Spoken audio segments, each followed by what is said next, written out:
So what should we do in this little space of time for our live viewers? I think like we're given exactly. Are you guys liking it or what? Yeah, you guys into this? That one. Oh. See? Nobody's watching this? Yeah, huh? John Metz is watching. Patience, people. John Metz is watching right now. Patience. All in due time. I can try to find the one for the eye, or if you don't care. It doesn't matter. This one's fine. What we're actually doing about it, so. Which one is it? Just so you know, I'm probably going to wear this shirt tomorrow at work, too. Just because I like it so much. And I judge you why? Yeah. No. I judge you because of World is Clay. I don't judge you because you wear a shirt 2 days in a row. Man, John Metz says I should chug a beer. Did you watch that Bros Clay promo that I put on BFR? That was like, this is the best promo of all time. The Bros Clay one. When did you post it? I don't think that's gonna A happen. couple weeks ago, David, in response to David Patterson making fun of me for Bros Clay. Chug this coffee. Probably not. You really didn't watch it? No, that's what It's a killer promo. Okay. Check. When he loses to Johnny Curtis, aka Fandango, at NXT, they're like, "What do you feel about coming in second place?" And he cuts a promo that is out of this world. Okay. No joke. Fandango. No, Bros Clay. Oh. I'm sure that it was very good. Now, how you parlayed that into Katie's saying chug too. the World Heavyweight Championship? No. That's all I was going off of, though. Okay. That's all I was going off of. Was Okay. that this is really good. Yeah. And this guy should be champ someday. Someday. He can move. He can cut the promo. Yeah. Coffee club. One plus one. Yeah, it's, checkers. All right. All right. Keep rolling, baby. Are we ready? Yep. All right.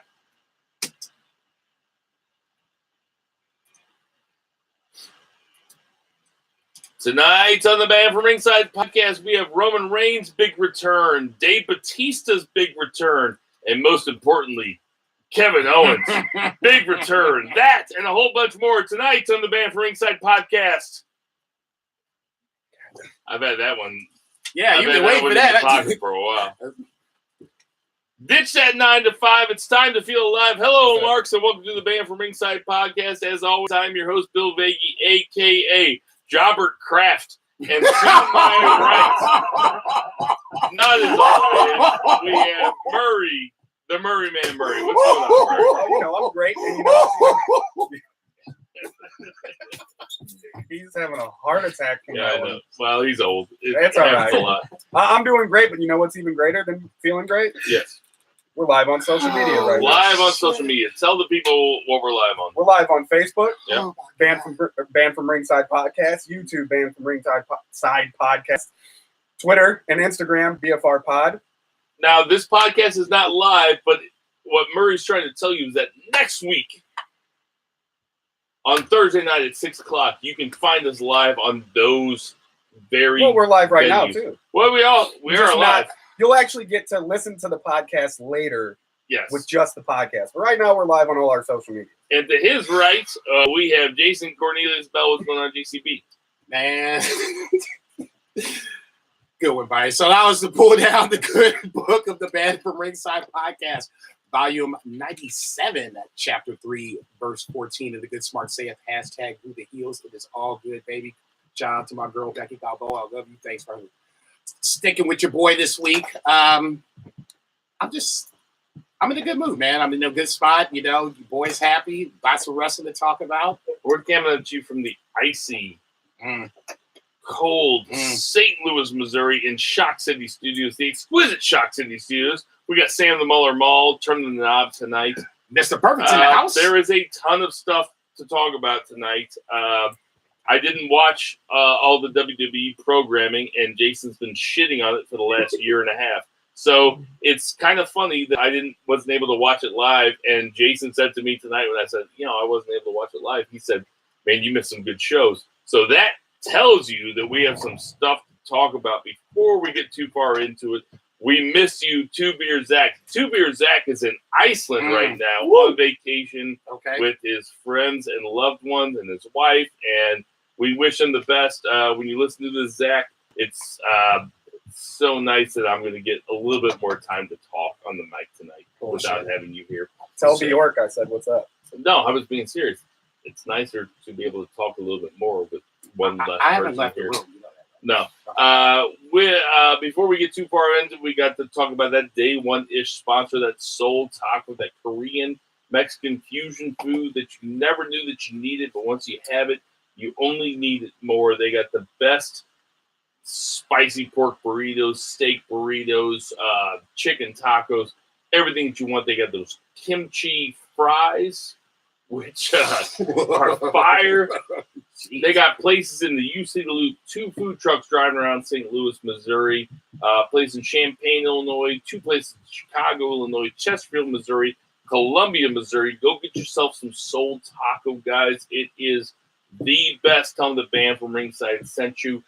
JJ Twigs Pizza on Southampton. I was thinking before I came in here, I guess I didn't go to JJ Twigs this week, but then I forgot. No, me and Vice went there last Saturday before we went to the Eric Bischoff show and off Broadway. That band from Ringside was the sponsor of, and everybody came out to off Broadway on Saturday. It was so much fun, man. Blast. Conrad and Eric Bischoff did such a great job. They basically did a Q&A for like 2.5 hours. It went a little late because they couldn't stop answering questions. They were very gregarious with their answers. It was a ton of fun. Bischoff was awesome. They looked like they had a blast too. Yeah, they I were think having a so. blast up I there. think so. And for everybody that came out there was probably about 250 people there. Nice. Yours truly was on stage. I got to introduce Nathan Orton, who was Hilarious. hilarious. Yes, he was great. Hilarious. It really was a great time. We're sorry you missed it. If you didn't go, if you did go, you know how much fun it was. And next time they come through, you guys got to hit us up because it's going to be awesome. So, without further ado, let's get to our 3 counts. JCB. He's back. The big dog. And I'm not being sarcastic about it. All bullshit aside, let's just cut to the chase. Roman Reigns is back in the WWE. Cancer in remission, leukemia in remission. So obviously that is the biggest point. Point number 1. Point number 2, coming back from this, they set up a angle where a save had to be made on Dean Ambrose after Elias, Bobby Lashley, Drew McIntyre, and Baron Corbin proceed to jump on The poor Dean man's League of Ambrose. Nations. Yeah, I still can't think of who the 4th person is from the League of Nations. It'll come to me once I stop thinking about it. Yeah, right. The Shield temporarily gets back together with Roman and Seth making the save on Dean. No hug, no fist pound or whatever, but you can kind of see that the seeds are planted. They did not do the 3-man fist pound with Dean Ambrose. They didn't even do a 2-man. So The seeds are they planted. did do the 2-man when Roman got done with his promo. Oh yeah. Okay, so They're trying to pretend that the Dean Ambrose heel turn never happened. which it's neither near here nor there. I mean, that's classic WWE. This week, WWE kind of got off of that classic part. We can get into that at a later point. I guess the 2 biggest things coming from Roman announcing his return.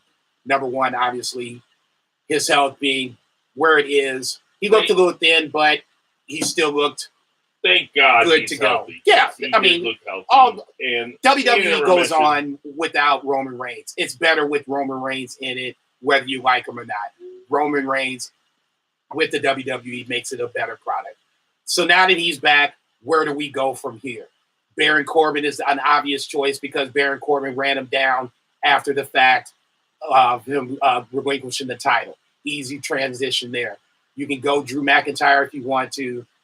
I don't think that works because whoever he faces, whether it's at Fastlane in a singles match or it's a tag match with Seth, then that's dependent on Seth's health. Whoever he faces, he's going to go over. So let's just get that out the way. The WrestleMania portion of the program, I think, is what we're really trying to figure out.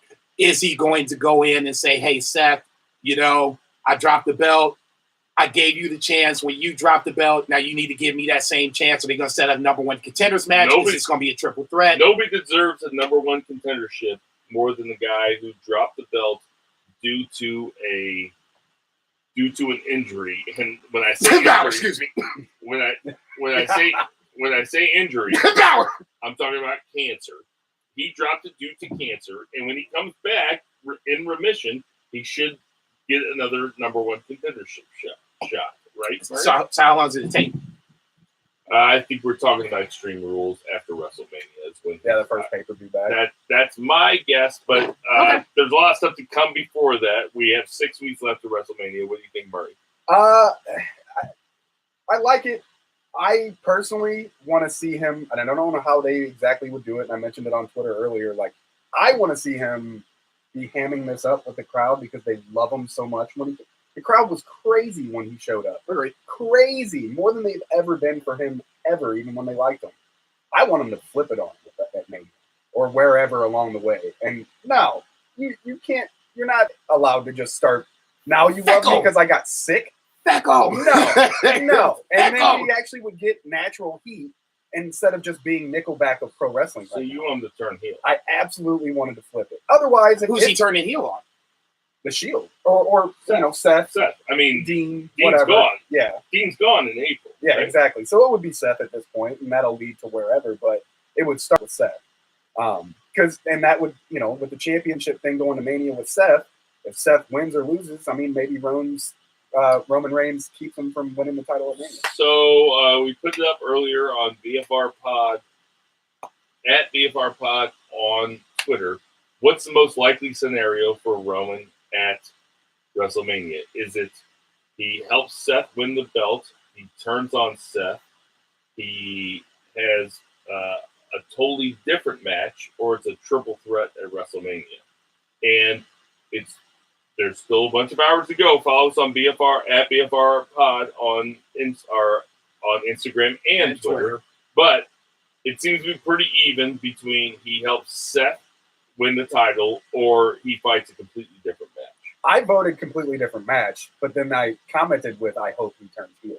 So I'm going with what I think they'll logically do, not with what I think they'll, I think the coolest thing to do would be for him to turn heel. I don't think it will happen because they don't tend to do stuff like that at WrestleMania. They do stuff like that on. I'm going to disagree with that. What's the last big heel turn at WrestleMania? Stone Cold on The Rock? Okay, how long ago was that? Hey, look. I said, when's the last big turn at WrestleMania? Stone Cold on The Rock. Yeah, I know. That was WrestleMania 16 or some shit. No. Oh. Not that long. Go ahead. Yes, it was. The second one being not wrestling at all, which wasn't an option on our thing, is probably the best thing. I think I agree with what Murray says. Let the crowd just love him for a while. I don't think this will cool him down. I think this will actually build people up to him getting in. I wish they wouldn't have had him come in and give a bunch of Superman punches. I agree with that. Yeah, I was really hoping. Make us wait for that. Yes. Yeah. Ease the brakes on. Yeah, that. and I understand he is. I mean, from Vince's perspective, he is the dude. He's the guy. So he wants to put him back into action as soon as possible. But Vince seems to have, and we'll get into this later, but Vince seems to have patience on a lot of other guys that he's not exercising with Roman, should I say. Okay, because that's the man. That's his meal ticket. That's the crown jewel, but it's for lack of a better term. But it's really not his meal ticket. I mean, Vince is a fucking billionaire. He's got a thing with the Saudi Arabian Can prince. we not agree that Roman Reigns is the face of the WWE? Yes or no?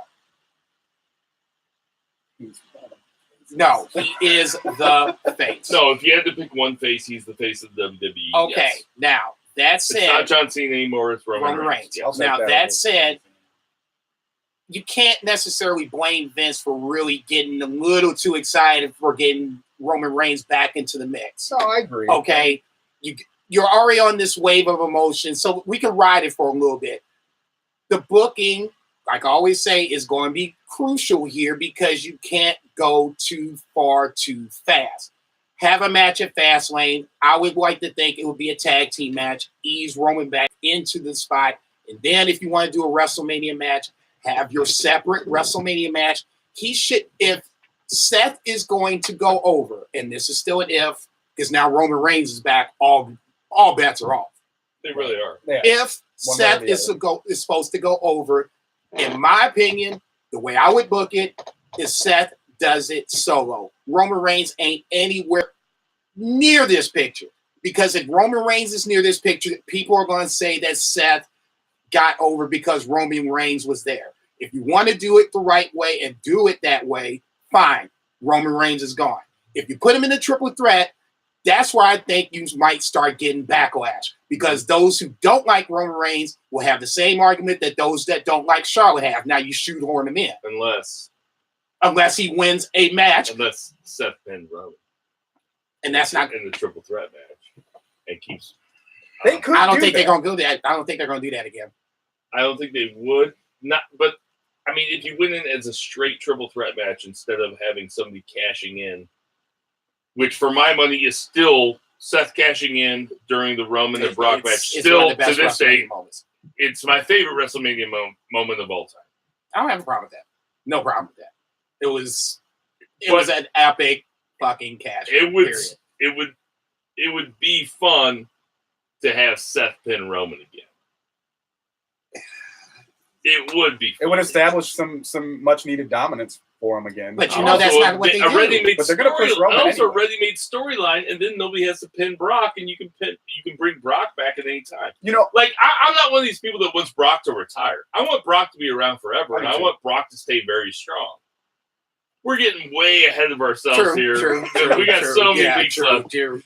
Bottom line, we got a bunch of stuff to talk about tonight, but it's nice to have Roman back. Yeah, I'm glad he's healthy, and I shun all you edgelords out there on Twitter who are trying to say that this is some sort of work. Like, fuck off, everybody. If this turned out to be a work, it would be the biggest scandal in WWE history. Like, if they took advantage at this point in history, yeah. If they took advantage of everybody's goodwill at this time to lie about leukemia. So stay away, edgelords. Grow the fuck up. The guy, I hope to God the guy really had cancer. Because if he didn't, this shit's going. You know, that's such a nice way of saying that sentence. I know. That's the genius way to get that out. I was an English major. And without further ado, we'll get to our 2 counts. Murray, man, what you got? So we had Ric Flair's 70th birthday party on Raw. Woo! And, all the stars came out. There was a lot of video packages from Snoop Dogg. Steamboat, Michaels, Angle. We're Johnny all Gargano. out. We're all out in the ring. Yeah. Sting.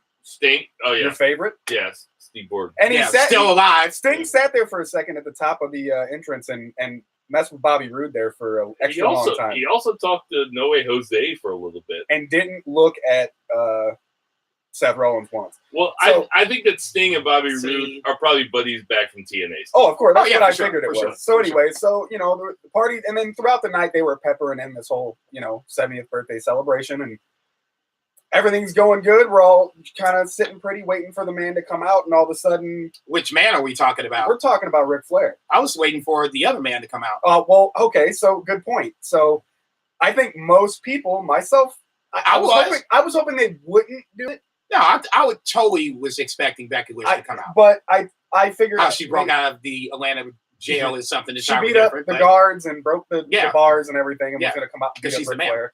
But I also didn't know if they were going to inject that story into this. I wasn't sure how they were going to do it. But to my surprise, and what actually I popped so fucking hard it was ridiculous, Batista pops up and he's legitimately roided up, not roided up literally, but he's just amped. Shuts a door, happens to be Ric Flair's. Well, he dragged the cameraman over to the door, and which then was awesome. and then the the POV switched from the cameraman, and then he went to the door.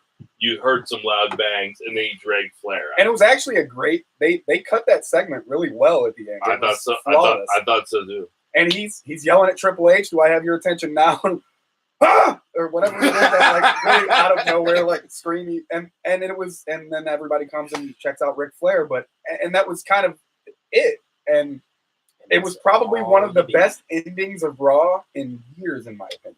So I'll say that I didn't watch this live because I went to Dr. Dog in town the other night. So I came home and I was brushing my teeth and I was reading what happened on Raw, and I saw that Batista came out. I was like, oh shit, seriously?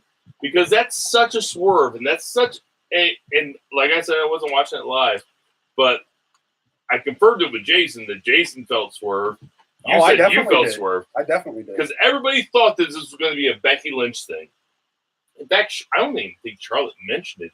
She did, and I was going to bring that up. She didn't mention it the next night when she got her promo on SmackDown. By the way, my dad just got his ass beat, but no big deal. No big deal. By Batista, which is fine. Yeah. That's fine. They'll keep it separate. But having Batista, nobody expected Batista to ruin that thing. Not the Flair. Like, I didn't think if he was going to come back after Triple H, he wouldn't have used Flair to do it. Like you said, promos about happy birthday, something throughout the whole Raw, and then to have Batista say, "Do I have your attention?" That's a hell of an angle. Yeah, it was awesome. That's a hell of a swerve. Before this, when they were doing their thing at the Evolution reunion, I think it was SmackDown. It was SmackDown 20th anniversary. Yeah, and I was like, cool. It's cool to see Batista back. It's cool to kind of see him hint at maybe wanting something with Triple H. But I think it stayed in the back of most people's minds, and nobody really thought about it too much. I didn't expect it to unfold this way. At that point, I was only excited for Batista, not that match. Now I'm kind of intrigued to see that match. Jason, are you surprised that it looks like they're going into this match with Batista as the heel and Triple H as the babyface? Kind of, because and this is just my perspective on it, it's kind of hard to root for Triple H as a face. I agree. Because throughout the annals of WWE history, he's always been a heel. Yeah, he switches from week to week. I mean, Vince has now come back to Becky. Sometimes Vince has come back as the Vince McMahon we all know and hate. Oh, we got that coming up. But it's just, for me, it's hard to envision Triple H in a mode of being a face unless you do something like this to not invest, but invoke that sympathy card. Ric Flair is Triple H's idol. Now you have the guy that you haven't beat in a singles match to somebody that was a stablemate of yours, beat down your idol, drag him out, and ask you, "Do I have your attention?" Fuck yeah, you got my attention. He had my attention at that point. Looking ahead to WrestleMania, because that's the WrestleMania match. So what we as wrestling fans do is that we look totally ahead. And what we should have seen coming when it was Triple H versus Sting was everybody getting involved from the old days, which was Hogan, who came out and did everything, and NWO versus DX. You guys remember that shit ass WrestleMania match that happened between Sting and Triple H, where Triple H actually went over. Yeah. So when you look ahead to, I still don't get that. When you look ahead to Batista versus Triple H, Randy Orton and Flair have to be involved, right? Like, this is an evolution match, basically. Flair right? for sure. I mean, Flair Orton for sure. Maybe Orton, I think they could bring it up from here on. Is Orton? Are they going to extend Orton and AJ towards WrestleMania? Because obviously, from SmackDown, they've crossed paths now twice in back-to-back weeks, so we're teasing it. I don't think you can extend it past Fastlane. Well, and Orton's kind of pushing heel anyways in that match. So would they have him go heel against AJ and then flip again to help Ric Flair? Like how? Yeah, they would. It's WrestleMania. Like they just want to put the start. They just want to put the starts out there. I don't know, man. I really don't know. I think because of the chaos with that Sting match, maybe they'll actually just let those two that way. Not saying there won't be interference. But I don't know that I can see that being a total schmoz match. Flair has to be involved. Oh yeah, no question. Now if Randy Orton coming back, And all So eight we of the let four Lauren horsewomen- Anson in the door. Yep, and all 4 horsewomen, and or all 8, and Yeah, I know. How many horsewomen are there? There's tons. there's 4. Yeah, there's a bunch of them, and then we'll bring on You the got Trash Man from the Yeah. 90s. Jesus Christ. you got Dasher and Dancer. Yeah, and the rest of the Spirit. Spirit, Dixon, the rest of the Spirit Squad, including Dolph. Guys, there's tons to talk about. We gotta get Keep to it our moving. 3 counts. I read it off, right? So here we go, guys. I thought This is about what you. I really want. I can't believe you didn't see this. I didn't see Unreal. I live a The life. first I don't have- segment. I don't have all my time to devote to wrestling. The first segment. You act like this was the last segment. It was the first segment, and you still haven't seen it. I'm so disappointed. Sometimes I'm doing other things Mhm. besides watching wrestling. Mhm. But Mhm. Go ahead. Stephanie and Shane and Daniel Bryan, who sits in the ring and doesn't say a goddamn thing in Yeah, the gotta say entire shit. segment. That says something to his charisma, though. Oh yeah, That definitely. he sits there and didn't say anything. He's a heel machine. He's a They heel bring machine. out Kofi, and they laid it on so thick that it should have been so obvious that they were bringing out something else. But at the beginning of SmackDown, Stephanie and Shane talk about how deserving Kofi is of this title shot that he's What about was to get. the line that they used? It was 11-year. Oh shit! It was like 11-year meteoric rise or some nonsense. I was like, 11 years? That's not a meteoric rise. It's not meteoric rise. It is a Slow burn at best. it's an asteroid gravitating around some shit. It's what it is. But they talk about how great Kobe was. They showed a bunch of his great moments from Royal Rumble, and they showed highlights from the last couple matches and everything. And they said, Kobe, sign it. And then when Kobe's getting ready to sign it, Vince McMahon's music hits, and it's like, hey, Kofi, just fucking sign it. Yeah, it's just Just about to say sign it. he can't void it at that point. So Vince comes out and he says, you're not best for business. I need the biggest box office I can get. This is the guy. He plays Kevin Owens music, comes out. Kevin Owens is my dude. Kevin Owens comes out and seems a little reluctant, right? He doesn't seem that hyped for it. He knows that he took somebody's spot who wasn't supposed to have it, right? Big E and Xavier are all pissed off. Kevin Owens signs the contract. Kevin Owens goes backstage in the very next segment and says, I know that Kofi deserves this as much as I do, so put me and him against Rowan and Daniel Bryan in the main event. So Kevin Owens looks like he's been a babyface for the last few weeks with his videos coming back. He came back, put in a match by the guy that he headbutted and drew real blood last time he saw him. But of course, Vince is doing just what's best for business. What do you think about Kevin Owens? Once again, and this is coming from the guy that regularly bashes WWE.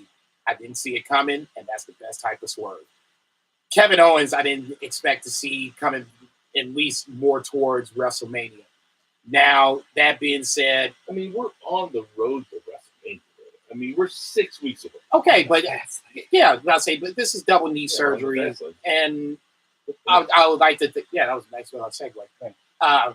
I would like to think that they would take their time with KO, but if KO's ready, then so be it. If you want to use him this way, I have no problem with it. Like I said, I saw it.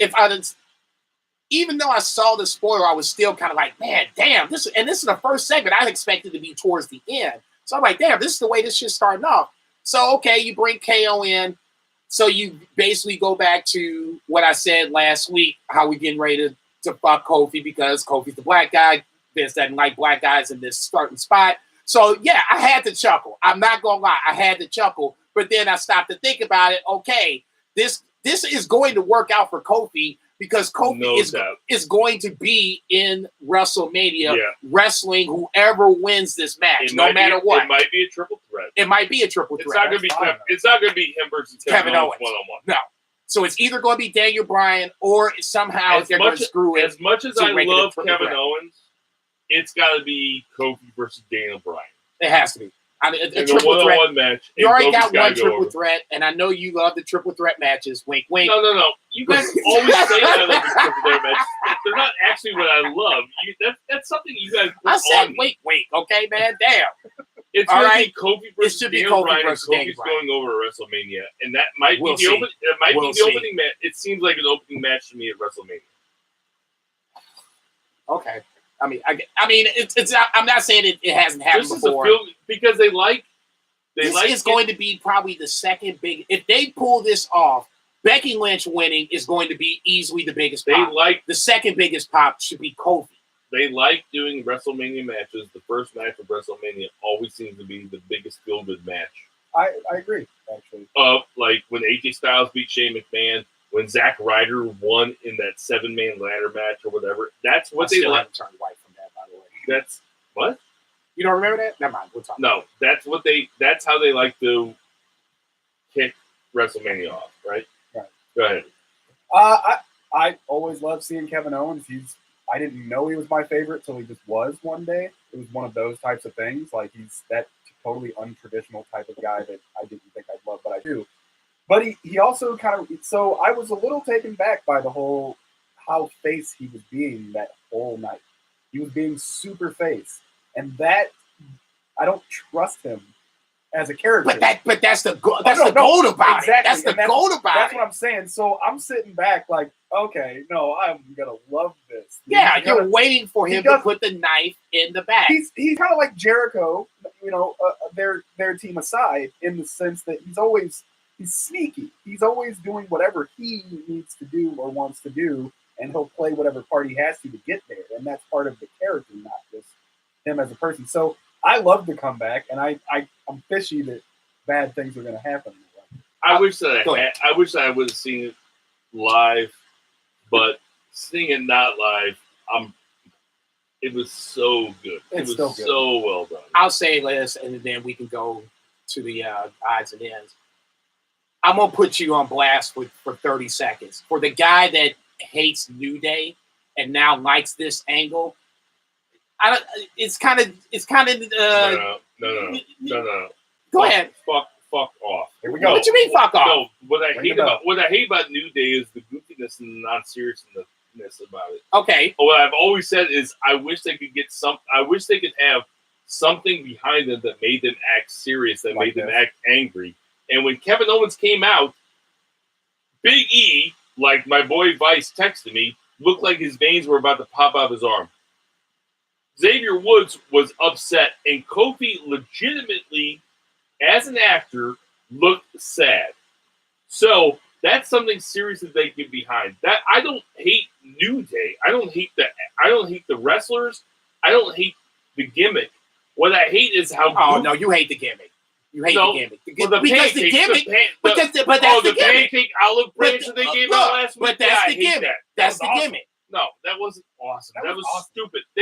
That's what I'm talking about. Guys, and I'll tell you what bothered me a little bit this week about the New Day was when Big E kept saying 11 years, because that's not what wrestling should be. It shouldn't be how long have I been trying for a championship. It should be how do I win a championship. What they should have said was, what Big E should have said was, he won the gauntlet match. Is that not part of the story? Yeah, but is that Big not E what you said last week? But Big E didn't say okay. It. Listen, I'm not making a big deal about this. You brought it up. No, and I was going to bring it up last week, and I didn't get a chance to, so I want to bring it up this week. What I'm saying is, I don't hate the actors or the wrestlers, except for Xavier Woods. What I hate is how goofy they are in the face of seriousness. Like they should be trying to win. They should be trying to win championships. And what I really liked about that segment that led off Raw was that Big E and Xavier were so psyched for their dude that was getting a championship match. And that made me think that these guys should be in a main event angle. Okay, and we can close it out this way. I'll just retort for 30 seconds. They are excited about championships. It's just the tag team championship. That's the difference. Yeah, but I want them in the main event. I think they should be involved in the main event angle. And now they are, and I'm cool with it. And okay. And I think Kofi Kingston, I'll say it right now, I think Kofi Kingston is going to win the belt at WrestleMania. pancakes are going to drop from the sky. Oh, that would be awful. That would be SB. Let's talk about our third sponsor of the evening, F&B Eatery on 3453 Southampton Boulevard. Part of our Southampton Mafia. No pancakes dropping from the sky, but they do have breakfast sandwiches. Tinder Mahal was there this afternoon, but called me before on the way to the podcast. Told me he ordered up a couple burgers, some fries, toasted raviolis with brownie. It's not all for him, so let's not make him seem out. No, it was not. I laughed at first. Look, I would have smashed those smash burgers. Trust me, if it's me and you catch me on maybe the Sunday that's coming up, that's apparently like the next Snowmageddon, I would not be surprised if I would called up and said, "Hey, Mike." Mike is the proprietor of F&B Eatery. Yes, we're on a first name basis. Yes, that's my brother. I can name drop. Hey, Mike, it's your boy JCB. I'm getting ready to come through before all this big snow happens and pick up a couple of burgers. Can we make that happen? Of course you can. You can make that happen. They're part of, you can do it on to-goes. Obviously, you can sit in and eat. If I'm not mistaken, they are part of, what is that? Help me out. Not DoorDash, but the other one. Postmates. No. Uber Eats. Uber Eats, thank you. Part of Uber Eats as well. So yes, if you are shut down, God forbid, and you can't come out, they can come to you. Check them out. F&B 3453 Southampton. You can tell them just damn from ringside. Hey, can I say that when you weren't here and Bill had to do the F&B Eatery I heard spot, he was real nervous. Why? He was real nervous. I went to F&B the other day, and they were so busy there was no seats in there. And that's what you got to know about F&B Eatery is that it was noon on a Saturday, and that place was filled up. That's how good that place is. So go get yourself an F&B Eatery, guys. Tell them the band brings that section right here. All right, we've got some odds and ends.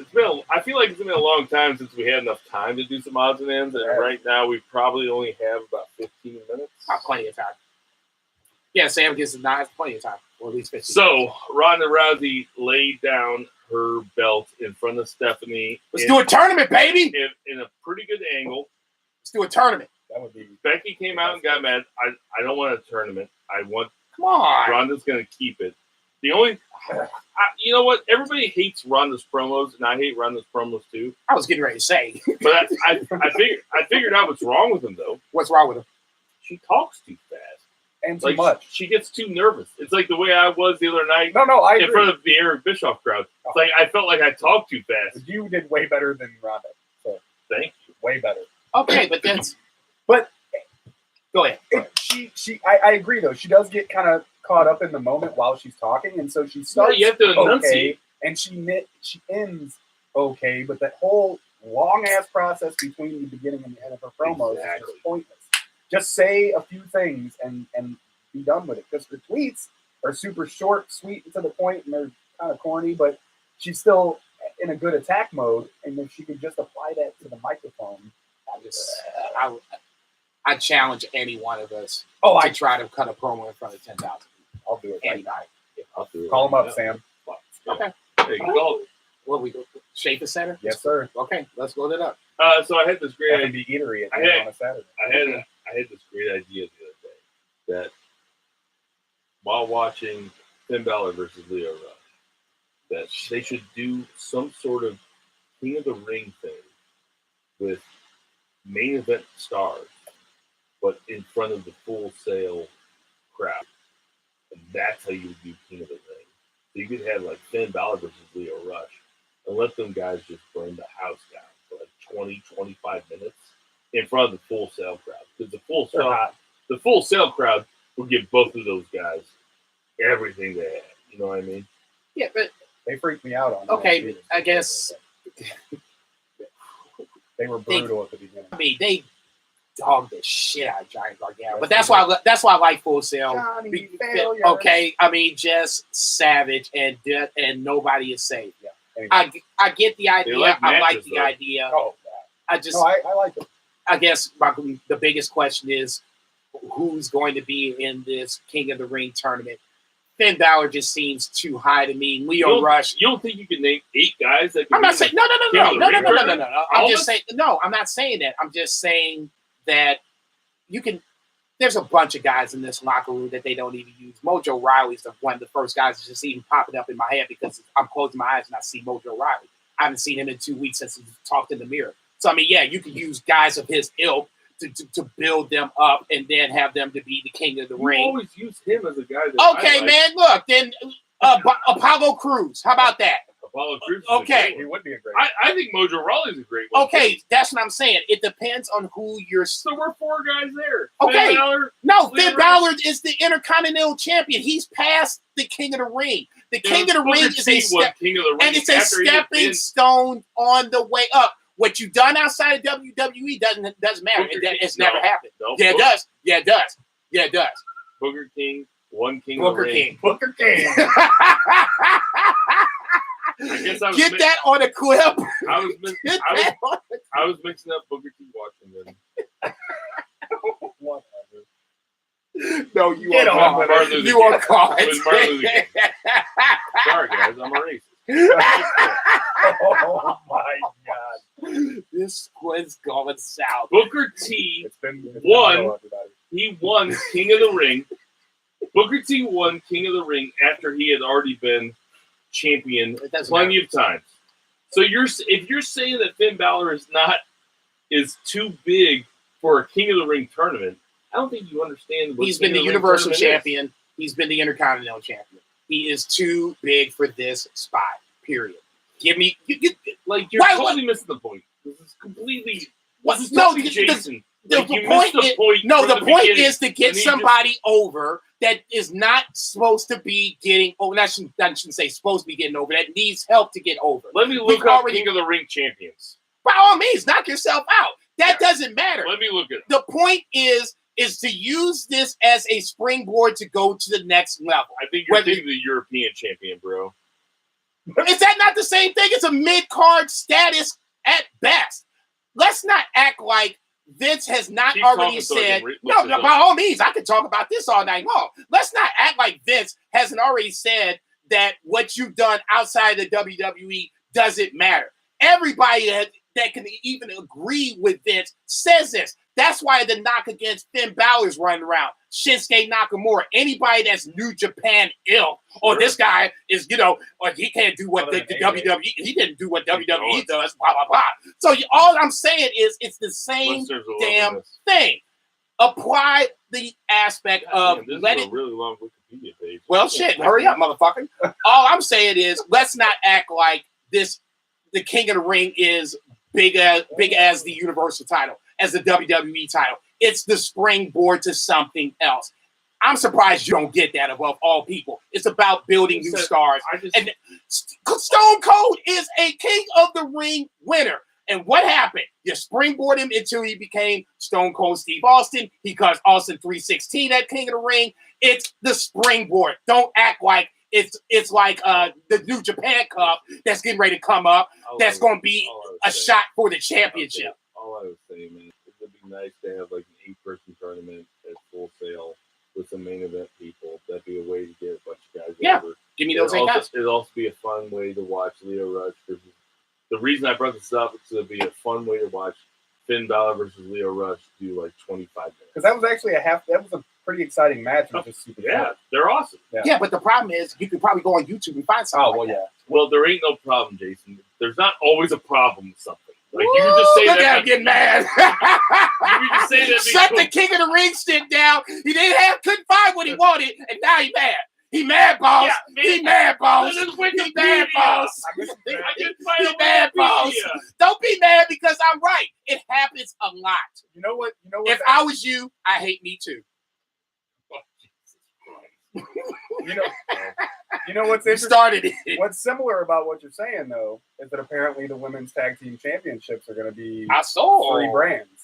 NXT. I like that idea. I say I love that idea. I do too, man. I actually think it's a great idea, and they called out girls on NXT, and obviously this week's NXT looked like they were just trying to build tag team centric. Yeah, that's kind of cool. And I'll say Except this: for Aaliyah. ultimately, who is She's fine as fuck. Yeah. Dude, get out of here. no, she needs. She's been around forever. No, she needed Vanessa Bourne to help her out. Someone needs to be her anchor. She's green. Vanessa Bourne is as good as you're going to get right now. She was on So be Breaking it. Ground in like fucking 2012. She was training then. Like, she ain't green no more, dude. She's green to WWE. How about that? All right. Kevin Owens used the stunner as a finisher this week on SmackDown. Kevin Owens has always said that Stone Cold is his favorite wrestler.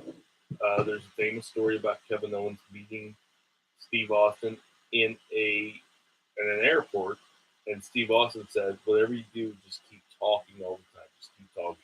And Kevin Owens, Notorious for that shit. he talks throughout his entire matches, not to other wrestlers, to the crowd. He just keeps talking. He just talks and talks and talks. So him using a stunner as a finisher reminds me of when Daniel Bryan first used the running knee as a finisher. I think it was at SummerSlam, and I think it was against Randy Orton to win the match. But whenever he won it, whenever the first time he used the running knee as a finisher, I remember nobody knew that it was his finisher. It was like he brought the finisher out of nowhere. And then it was established from then. It was confusing at the time, but after that, it was established as his finisher. Are you okay with the stunner? Like, the way that Owens did it on Tuesday night was the Stone Cold Stunner. He kicked the guy in the stomach. He stunned him. Are you okay with somebody else using the stunner as a finisher? Yes. Because at this point, elbow drops and shit have been just regular moves that turn into and so on and so on. Right. And there was the pedigree with Seth Rollins, and then now who else? Who's the chick that uses it now? The chick that uses like a variation of the pedigree now. I think I'm in it too. But I don't, especially for a guy like Kevin Owens being the one to do it. I don't hate it. Like, so what? Let him use it. Like, it's a throwback. I think there's nothing but good to come of it, honestly. It surprised me when he did it because it was just so right field. I would have liked it where it's used on Austin because it just has more impact. But I mean, if he doesn't use it all the time as a regular, yeah, if this is just a shout out, to Stone Cold, I don't have a problem with that. I just don't want him to use it all the time. Yeah, ultimately, just if it's the pop up power bomb, if you're going frog splash off the top, whatever. KO's got plenty of moves to go with. I don't want this to be his next finish. I agree. I certainly like the idea of a big time wrestler like Kevin Owens having more than one finisher, being it the pop up power bomb or the stunner. And for now, it's always been the pop up power bomb, which is a finisher that requires a lot from the guy to taking it. Yeah, you have to jump up and obviously take the bump. Right. That's always been my problem with KO's finisher from now back. But having the stunner as a finisher, I'm a big fan of, just because they're my two favorite wrestlers of all time. And if there has to be some synchronicity between those two motherfuckers that I love so much. No, I think it's cool that, like, it's been a long time since somebody used the stunner. I mean, actually, it's other than the Eclipse, which is fucking epic. Well, there's versions of the stunner. Yeah. The RKO is a version of the stunner. That's a diamond cutter. Yeah, I was going to say that's more of a But cutter. it's all derivative of John Laurinaitis' like a neck breaker. The neck breaker that John Laurinaitis invented back in Japan in the 70s or whatever. It's all part of that. But I like that KO's using the stunner. I don't hate it. There's not a whole lot of guys, as much as I revere Stone Cold Steve Austin, not a lot of other guys that could use that'd be cool. I popped when he did it. So I mean, I will officially tip my hat to WWE this week. I can't shit on it as much as I would like to. I can't shit on it. It was a good week. Put this down in the history book. Yeah, by all means. Write this down in that. It was more good than bad. Clearly, Charlotte had a great fucking promo. I mean, it was so heel. It was so heelish. It was sickening to watch. It was so great. As a Hall of Famer, what do you think? I apparently, must have missed that part.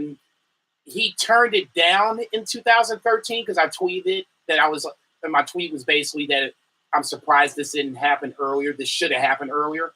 And someone, I can't remember who tweeted this to me, but whoever it is, I'm going to give you credit. Looked up your tweet. No, I tweeted it as it was announced on whatever. I think it was on Raw on Monday night. And apparently he had turned it down in 2013 because he went to a Comic-Con. Oh, yeah, my man. So I guess this kind of shows where it ranks in the Honky Tonks life and why it took so long again this next time around, 5 or 6 years, to do it back again. For people my age, I was born in 1979.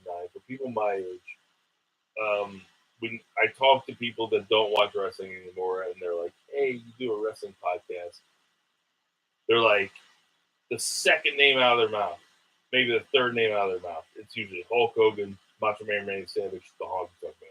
The Honky Tonk Man is indelible in people's minds. Well, yeah, It's because awesome. he had a 400+ reign as the mid-card champion. I mean, it's also just a character. He's a great asshole. It's just. oh yeah. It's just a character. Let's Long not as misunderstand. It wasn't like he was Ric Flair or Oh, no. But Zack no, Sabre he was Jr. or better anything than like his that. gimmick. The character, He was the better than his gimmick gimmick. around him Yeah. was he did not the have reason a why. he did not have a great career outside of WWE at all. Nope. He was not a great work rate guy Nope. at all. But he I was gonna was. say, even when he lost the match, that was like what, 30 seconds.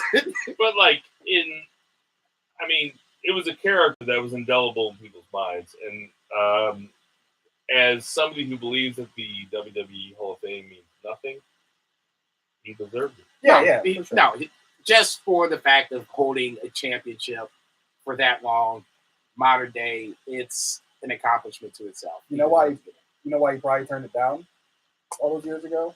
Because he was like, hey, at least everybody at Comic-Con will sit there and listen to me talk the whole time and not leave the arena. Everybody but John Cena. Damn. Hey guys, we have a bunch of birthdays this week. Ricky the Dragon Steamboat. Alive! Sure. Alive! I saw him on Monday night. 66. Norman Smiley is 54. That's Yeah. Jason's older brother. Mike Tenay. Thank you. I got hair. Mike Tenay is 64. Booker T, that's Jason's twin brother, is 54. Whoa, him and Norman Smiley are the exact same age. They're twins. Big We E, are twins. Big E, Jason's twin, is 33. Fuck, man. Emma is 30. Kyle O'Reilly is 32. Deborah is 59. R.I.P. Lance Cade, He's not dead. Lance Cade, R.I.P. would have been 38. Oh. Justin Gabriel is 38. Where is that motherfucker? He's on Twitter. Back in South Africa. Hanson from the War Raiders is 35. Dalton Castle is 33. Mr. Kennedy Anderson. is 43. R.I.P. And Val Venus Oh, from my favorite faction of all time. Pee-pee chop. Right, the censor is 48. Hey, everybody, we know there's a ton of podcasts to listen to, so we appreciate you guys listening to our podcast. For Shock City Studios, Check. for Sam the Muller Mall, Mr. Perfect announced. Check. for JJ Twigs on Check. Southampton, for Soul Taco, Check. for F&B Eatery, Check. for Schlafly Beer, Check. for Murray the Murray Man Murray, for Check. Two Beers, Zach Pullman, In Iceland, in check. Iceland, for Jason Cornelius Bell, I am Jobber Kraft. You killed it on that one. And everybody, boo the heels! Chopper crap.